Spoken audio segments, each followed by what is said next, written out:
আল্লামা সাইদি তুমি মরণি, শহীদ হয়েছ তুমি এটাই জানি। ঠিক কিনা?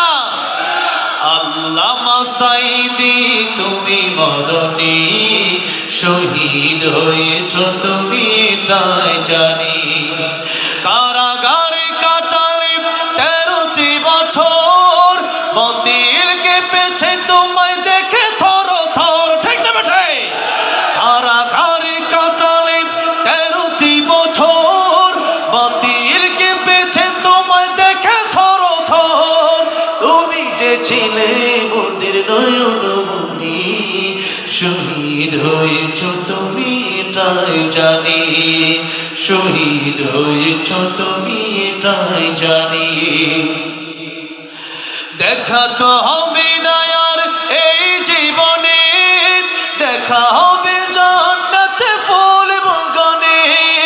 দেখা তো হবে না আর এই জীবনে, দেখা হবে জান্নাতে ফুল বাগানে। এ আশা কবুল করো আল্লাহ তুমি, পড়ে না আমিন। এ আশা কবুল করো আল্লাহ তুমি, শহীদ হয়েছ তুমি এটাই জানি। আল্লামা সাইদি তুমি মরণি, শহীদ হয়েছ তুমি এটাই জানি। শহীদ হয়েছ তুমি এটাই জানি।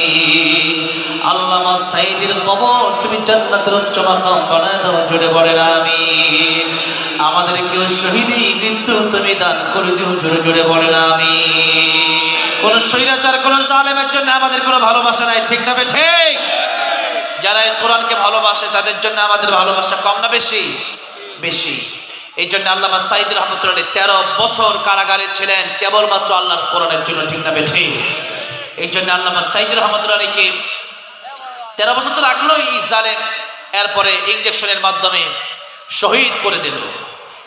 একজন মানুষ যখন দিনের পথে ইন্তেকাল করেন, তখন এই মানুষটাকে মৃত বলা যায় না, ওই মানুষটা শহীদ। ওই মানুষটা কবরে যাওয়ার পর জীবিত। কি জীবিত?